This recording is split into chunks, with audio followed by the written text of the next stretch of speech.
to a courtroom. Dad slammed his fist on the table. "Pack your bags. Failures don't belong here." My husband didn't defend me. He spit at my feet, grabbed his coat, and walked out with the woman he'd been sleeping with.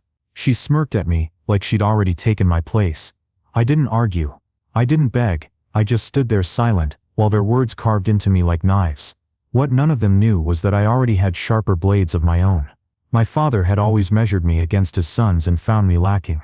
Men build, women follow. That was his sermon. I tried for years to prove him wrong. Long nights, overtime, climbing the corporate ladder inch by inch. My husband cheered me on at first, called me brilliant, said he believed in me.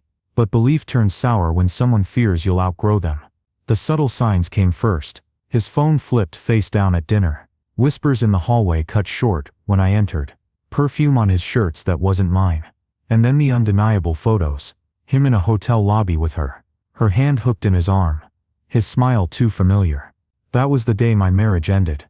Though I didn't say a word, I filed it away like evidence for a case I'd eventually bring to trial. That same year, the company I'd given my life to dangled a promotion in front of me, then handed it to someone less qualified. A man, of course. They said I should be grateful for the opportunity I already had. I smiled and quietly began buying them piece by piece through silent partners, shell companies, invisible signatures, until the very corporation that tossed me aside was mine. But I kept that secret buried.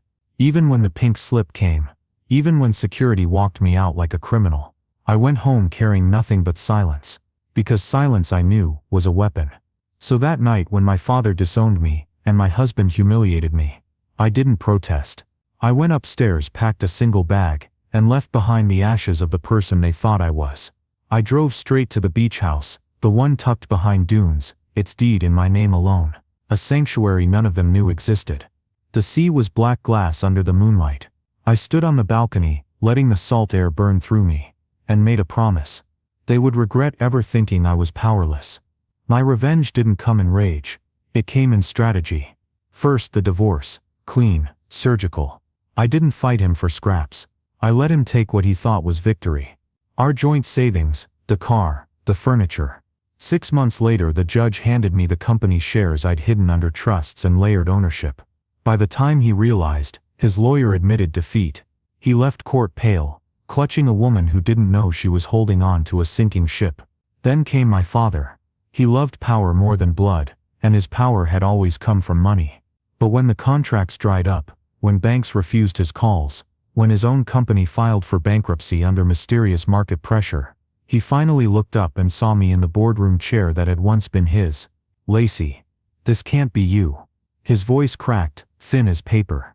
"It is," I said. "It always was. You just never bothered to look." Christmas that year was different.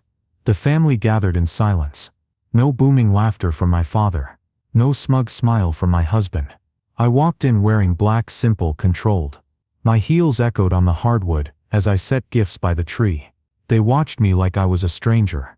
In a way, I was. Dad finally spoke, voice trembling. "Why didn't you tell us?" I met his eyes, calm, steady. "Because you never listened." The climax came not in shouting but in realization. They saw the truth piece by piece. That the failure they'd spat on had risen higher than they ever dreamed. That the daughter they cast out now held the keys to everything they'd lost. That the wife they discarded now lived untouchable while they drowned in the wreckage of their choices. And I didn't need to humiliate them further. Their own downfall was humiliation enough. Sometimes revenge is fire.